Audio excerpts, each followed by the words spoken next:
I have the Yecoo MT Mini electric skateboard to review today. Now, Yecoo have been around for a while now, so I'm surprised it's taken me this long to review any of their products. I must say that I have seen some of their boards in the past, and I wasn't that impressed just by looking at them, but I had heard good things about their e-boards, and now that their product offering is starting to become a little more focused and aesthetically appealing, I'm glad I get the chance to review them. The Yecoo MT Mini electric skateboard is a cool little e-board that has some great performance specs and is super affordable. The base model is only $399 US and has the option to upgrade the battery for an extra $50 and the wheels for another $50. So at most, all you're going to pay is $499.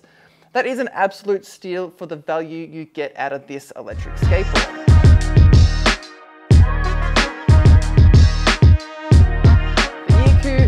Electric skateboard is geared towards skaters who are curious about the eSkate world.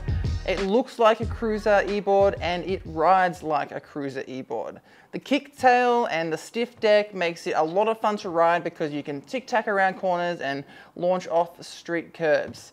It's got a fun, surfy vibe both in the way that it looks and in the way that it rides.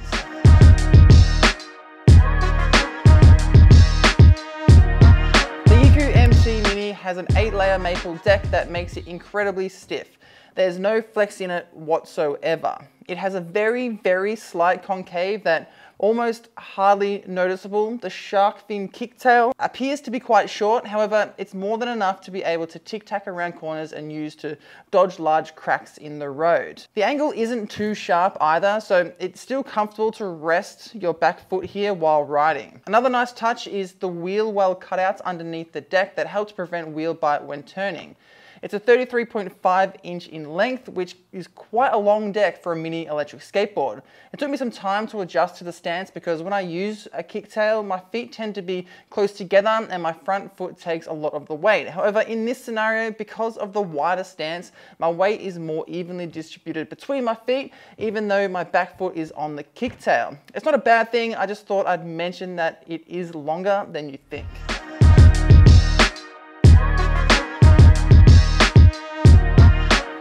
Stock standard trucks on the MT Mini, which, okay, I found the bushings to be extremely soft. Even with tight trucks, there was still plenty of sponge in them, which is great for carving, but on the flip side, they didn't feel as steady as I would have liked at higher speeds.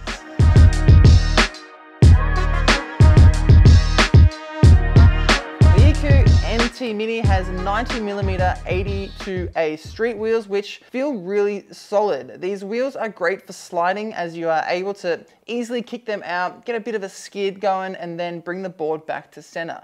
I did, however, find it a bit sketchy riding over any loose stones or debris on the paths.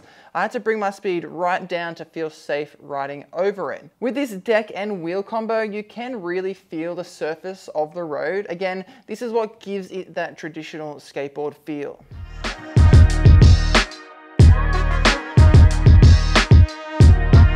Yecoo MT Mini has dual 540 watt hub motors, which are good for cruising. They're spec'd to get 25 miles per hour, which is 40 kilometers per hour in top speed, and I maxed it out at 22.8 miles per hour or 36.7 kilometers an hour. There was still a little more room in the throttle, so you can probably go a little faster. I just wasn't confident enough to keep going as I started to feel some speed wobbles coming on. I didn't have much success riding up my test hill.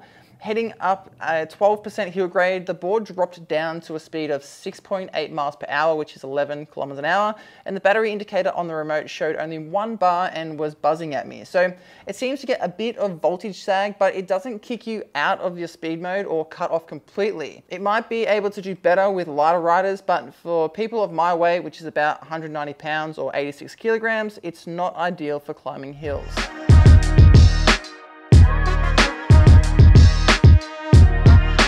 two battery options you can choose from. There's the 158.4 watt hour or the 252 watt hour, and they're marketed to get you a range of 10 miles, which is 16 kilometers, and 15 miles, which is 24 kilometers, respectively. I've got the larger 252 watt hour battery, and I managed to get 12.4 miles or 20 kilometers, which I am very impressed with. Remember, I'm 190 pounds, and I did the hill climb and acceleration tests throughout this, and a bit of carving. However, speed-wise, I was just cruising around most of the time. Considering all of that, the range I got is quite impressive. Inside the enclosure, the battery is protected by a foam cover, which is meant to offer some water resistance. Now, Yecoo used the word waterproof, however, it's not. So don't go riding through any water or in the rain. The enclosure overall is really nice. It's slim, it covers the entire underside of the deck, and can easily be removed with a hex key, which is included. The only downside is that the foam cover needs to be carefully peeled back in order to access the electronics if you need to for any reason.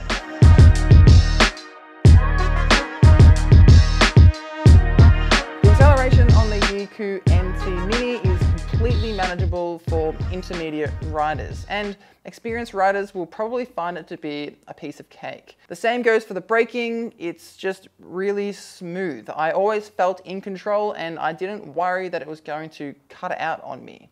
Towards the end of the ride, the available power steadily decreased over about 5 to 10 minutes until you won't be able to accelerate any longer. The board switches over to a roll, so you can still kick push and use the brakes, which I like a lot.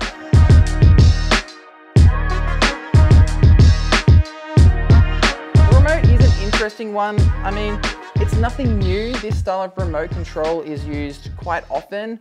It has an LED screen that displays your current speed, odometer, trip length, speed mode, braking mode, direction, and the battery levels for the board and the remote.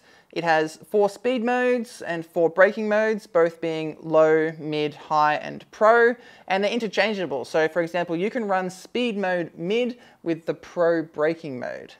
There's also reverse, cruise control, and an auto on-off feature that is activated by kick pushing to turn the board on. The button labeled reverse actually has nothing to do with reverse. It is instead the speed mode change button. You can put the board into reverse by double clicking the power button when you're at a standstill.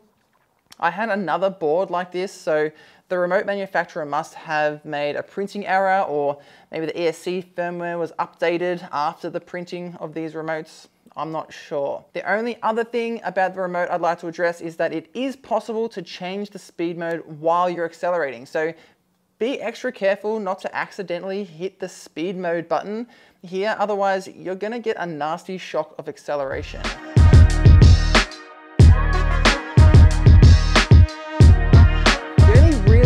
I had was that I started to get tired earlier on in the ride than I usually do. And I put this down to the lack of shock absorbing technology in this board. It's not the end of the world. Some riders will actually prefer this, and it definitely helps when tic-tacking and using the kicktail to avoid obstacles.